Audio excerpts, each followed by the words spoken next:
Welcome to Sanatan Gyan.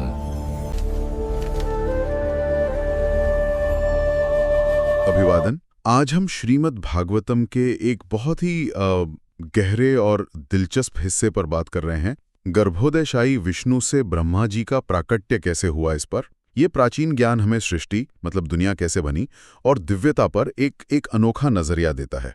जी हाँ, बिल्कुल। ये कहानी मैत्रेय ऋषि विदुर जी को सुना रहे हैं और इसका स्रोत ठेठ भगवान संकर्षण तक जाता है।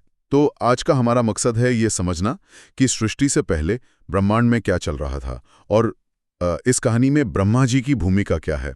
तो चलिए इसे खोलते हैं, इस ज्ञान के खजाने को। तो कहानी शुरू होती है मैत्रेय ऋषि से। वो विदुर जी की और उनके महान पुरु वंश की तारीफ कर रहे हैं। हाँ, कहते हैं कि ये वंश भगवान के भक्तों की सेवा के लायक है, क्योंकि इस खानदान में सब भगवान को समर्पित रहे हैं। विदुर जी भी ऐसे ही कुल में जन्मे हैं। मैत्रेय ऋषि इस बात पर भी थोड़े हैरान हैं कि विदुर जी के सवालों से भगवान की लीलाओं का वर्णन हर पल नया सा ताजा सा लग रहा है। बिल्कुल। और देखिए, तुरंत ही भागवतम का असल मकसद भी साफ हो जाता है। मैत्रेय ऋषि कहते हैं कि वो ये पुराण उन लोगों के लिए सुना रहे हैं जो थोड़े से सुख के पीछे भागते हुए बहुत ज्यादा दुखों में फंसे हुए हैं। मतलब इसका लक्ष्य है उन दुखों से छुटकारा दिलाना। हाँ। और यहाँ इस बात पर खास जोर है कि इसे शुद्ध भक्तों के साथ सुनना चाहिए। क्यों? क्योंकि यही संगति हमें दुनिया की उलझनों से वो सच में बाहर निकाल सकती है। ये सिर्फ जानकारी नहीं है, ये एक बदलाव लाने वाला अनुभव है, कह सकते हैं। हाँ, और ये जानना भी बड़ा रोचक है कि ये कहानी आई कहाँ से है। पता चलता है कि बहुत पहले सनत कुमार और दूसरे महान ऋषि जो परम सत्य वासुदेव के बारे में जानना चाहते थे, वो ब्रह्मांड के निचले हिस्से में विराजमान भगवान संकर्षण के पास गए थे। जी, ठीक वैसे ही जैसे अब विदुर जी मैत्रेय ऋषि से पूछ रहे हैं। सही कहा। और भगवान संकर्षण का वर्णन कितना खूबसूरत है। वो उस समय अपने परम प्रभु वासुदेव का ध्यान कर रहे थे, लेकिन उन ज्ञानी ऋषियों का ज्ञान बढ़ाने के लिए उन्होंने अपने कमल जैसे सुंदर नयन थोड़े खोले और बोलना शुरू किया। बताया गया है कि ये ऋषि ऊपर के लोकों से गंगा जल के रास्ते नीचे आए थे। उनके बाल भीगे हुए थे। उन्होंने भगवान के उन चरणों को छुआ जिनकी पूजा नागलोक की कन्याएं अच्छे पति की इच्छा से वो बड़े प्रेम और सामग्री से करती हैं। ये दिखाता है कि भगवान के चरण कितने पूजनीय हैं। और उन कुमार ऋषियों ने, जो भगवान की लीलाओं को जानते थे, उन्होंने बहुत प्रेम से चुने हुए शब्दों में और सही लय में भगवान की स्तुति की। उस वक्त भगवान संकर्षण, जिनके हजारों फण उठे हुए थे, उनके सिर पर लगे रत्नों की चमक से और भी तेजोमय हो गए। यहाँ गुरु शिष्य परंपरा, जिसे परंपरा कहते हैं, उसका बहुत साफ जिक्र है। ये ज्ञान कैसे एक से दूसरे तक पहुंचा। भगवान संकर्षण ने इसे सनत कुमार को सुनाया, जिन्होंने पहले ही सब कुछ त्यागने का व्रत लिया हुआ था। अच्छा। फिर सनत कुमार ने जब सांख्यायन मुनि ने पूछा तो उन्हें सुनाया। सांख्यायन मुनि जब भगवान की महिमा बता रहे थे, तब मैत्रेय के गुरु पराशर और बृहस्पति जी ने भी सुना। पराशर जी को पुलस्त्य ऋषि ने सलाह दी थी और फिर पराशर जी ने ये ज्ञान मैत्रेय ऋषि को दिया। और अब मैत्रेय ऋषि विदुर जी को सुना रहे हैं। क्यों? क्योंकि विदुर जी में श्रद्धा है और वो सुनना चाहते हैं। हाँ, और ये महत्वपूर्ण क्यों है? क्योंकि ये ज्ञान की प्रामाणिकता सुनिश्चित करता है। जैसे स्कूल में टीचर से स्टूडेंट तक सही जानकारी पहुंचती है ना, सही, वैसे ही आध्यात्मिक ज्ञान सही स्रोत से मिलना बहुत जरूरी है। तीनों लोग पानी में डूबे हुए थे।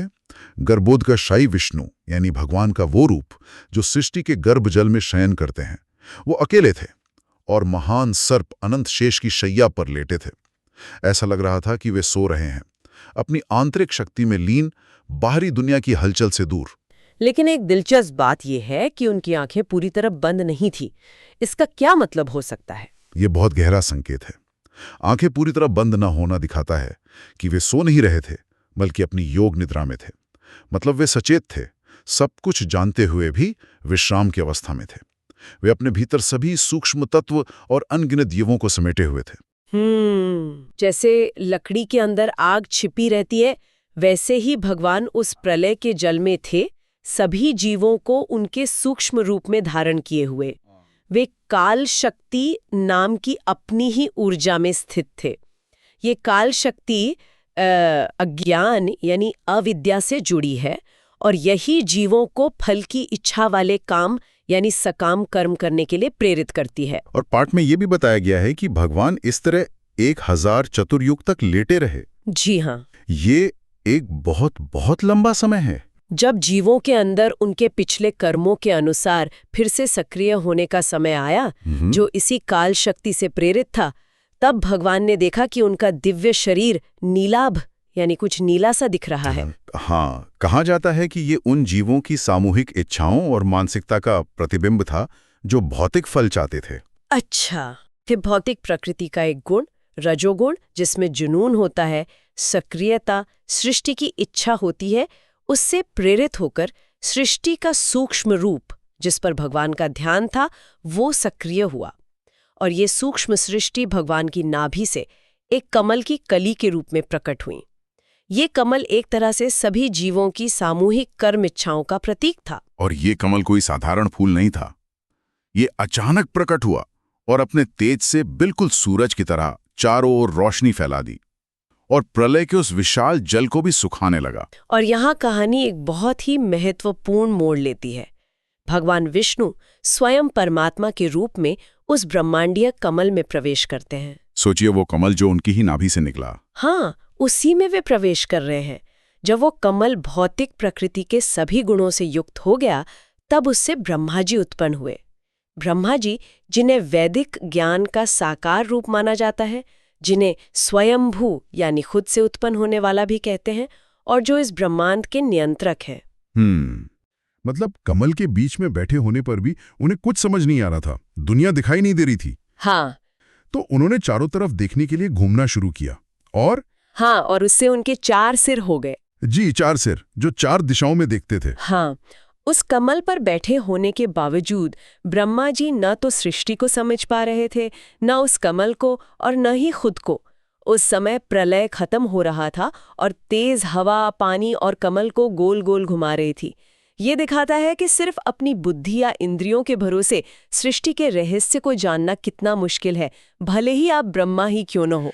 सही, बाहरी परिस्थितियां भी बाधा डाल सकती हैं। बिल्कुल। तो ब्रह्मा जी सोचने लगे, मैं कौन हूं जो इस कमल पर बैठा हूं?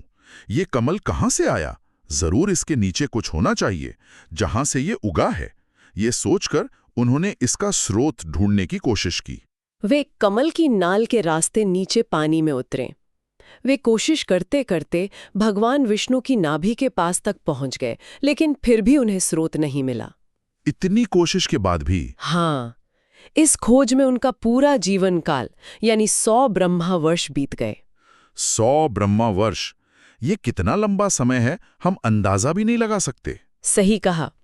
इसे विष्णु के शाश्वत कालचक्र से दर्शाया गया है, जो हम जैसे देहधारी जीवों में मृत्यु के भय जैसा डर पैदा करता है। इससे क्या पता चलता है? यही कि बिना भगवान की कृपा के सिर्फ अपनी कोशिशों की एक सीमा होती है। कितना भी बड़ा प्रयास हो, अगर दिव्य सहायता ना हो तो परम सत्य तक पहुंचना मुश्किल है। आखिरकार जब उन्हें अपना लक्ष्य नहीं मिला तो ब्रह्मा जी ने वो बाहरी खोज छोड़ दी। वे वापस कमल के ऊपरी हिस्से पर आ गए। वहां उन्होंने अपनी इंद्रियों को वश में किया, धीरे धीरे अपनी सांसों पर काबू पाया, मन को एकाग्र किया और परम भगवान के गहरे ध्यान में लीन हो गए। हाँ, जिसे समाधि योग कहते हैं, पूरी तरह से परमात्मा में खो जाना। और फिर 100 ब्रह्म वर्षों के ध्यान के बाद एक अकल्पनीय अवधि, जब उनका ध्यान पूरा हुआ, तब उन्हें वो जरूरी ज्ञान मिला जो वो ढूंढ रहे थे। तब उन्होंने अपने ही हृदय के भीतर, अपने अंदर ही उस परम सत्ता को देखा, जिसे वे पहले इतनी कोशिशों के बावजूद बाहर नहीं देख पाए थे। अच्छा। हाँ, यहाँ आकर्षक बात यही है, बाहरी खोज से आंतरिक अनुभूति की ओर ये बदलाव। परमात्मा को जानने के लिए बाहर भटकने के बजाय अंदर झांकना पड़ता है।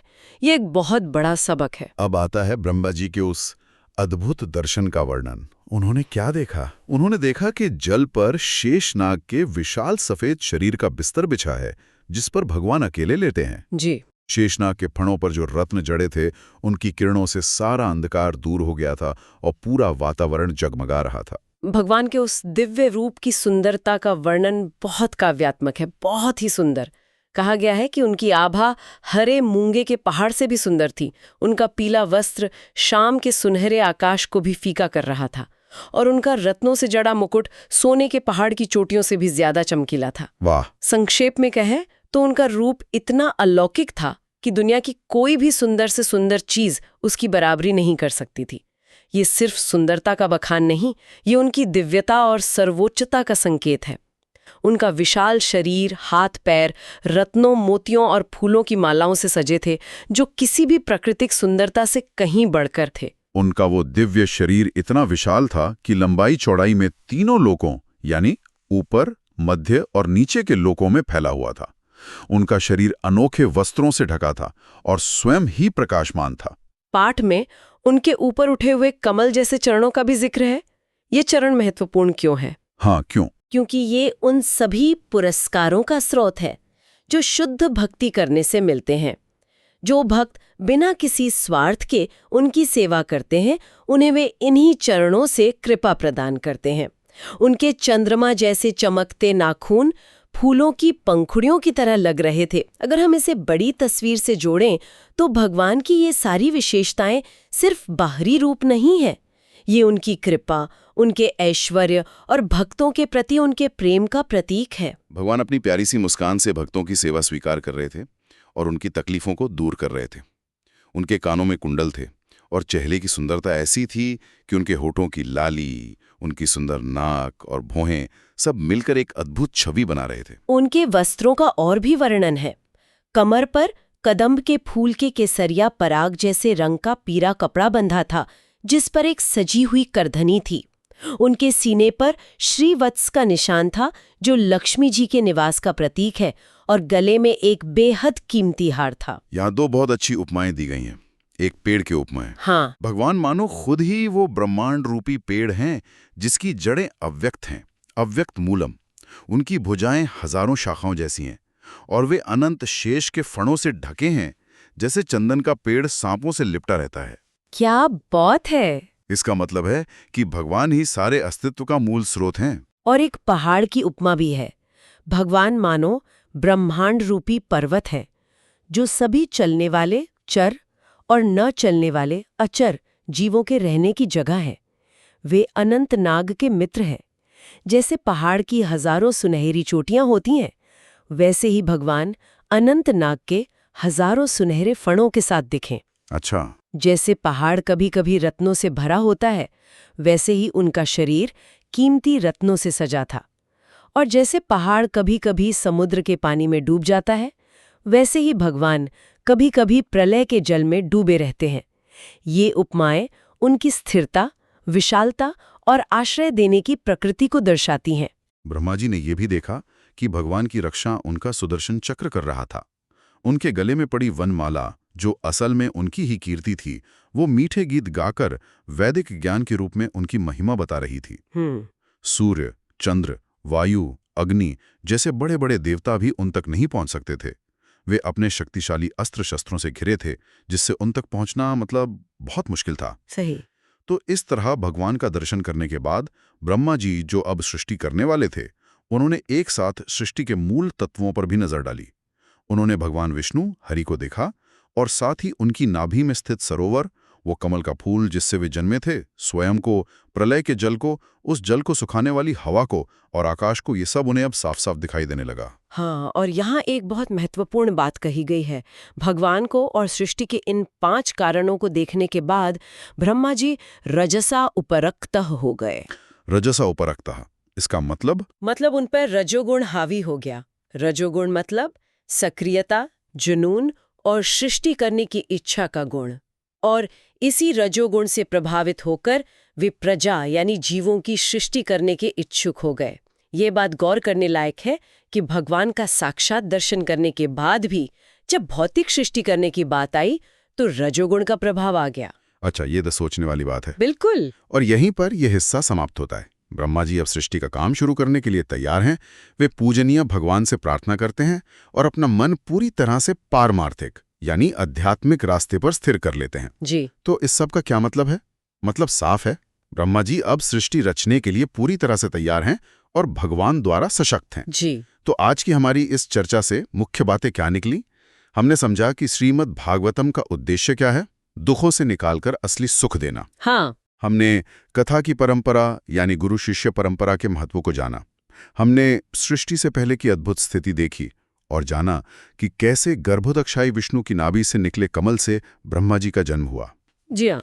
हमने ब्रह्मा जी की शुरुआती हैरानी, उनकी बाहरी खोज की असफलता और फिर ध्यान के जरिए हुई आंतरिक अनुभूति को समझा। बिल्कुल। हमने गर्भोदक्षायी विष्णु के उस भव्य दर्शन का संक्षिप्त वर्णन सुना और आखिर में भगवान को देखने के बाद ब्रह्मा जी कैसे सृष्टि करने के लिए तैयार हुए, ये जाना। संक्षेप में कहें तो मूल संदेश ये है कि इस ब्रह्मांड की उत्पत्ति और परमात्मा को समझना सिर्फ दिमागी अटकलों या बाहरी खोजबीन से मुमकिन नहीं है। जैसा ब्रह्मा जी की यात्रा दिखाती है, इसके लिए भक्ति, भगवान की कृपा और सबसे जरूरी आंतरिक अनुभूति यानी अपने अंदर झांकने की जरूरत होती है। बाहरी खोज और भीतरी दृष्टि का फर्क यहाँ साफ दिखता है। ब्रह्मा जी को सफलता तभी मिली जब उन्होंने बाहरी खोज छोड़कर गहरे ध्यान का रास्ता अपनाया। सही कहा। और जाते जाते एक सवाल सोचने के लिए छोड़ जाते हैं। पाठ में कहा गया है कि भगवान और सृष्टि के कारणों को देखने के बाद भी जब ब्रह्मा जी सृष्टि करने को तैयार हुए तो वे रजोगुण से युक्त रजसा उपरक्तः हो गए। हाँ। ये खुद भौतिक सृष्टि की प्रकृति के बारे में क्या इशारा करता है, भले ही उसकी शुरुआत दिव्य दर्शन के बाद हुई हो? क्या इसका मतलब ये है कि भौतिक दुनिया बनाने का काम स्वभाव से ही रजोगुण यानी सक्रियता और जुनून से जुड़ा होता है, चाहे प्रेरणा कितनी भी दिव्य क्यों ना हो? इस पर विचार किया जा सकता है।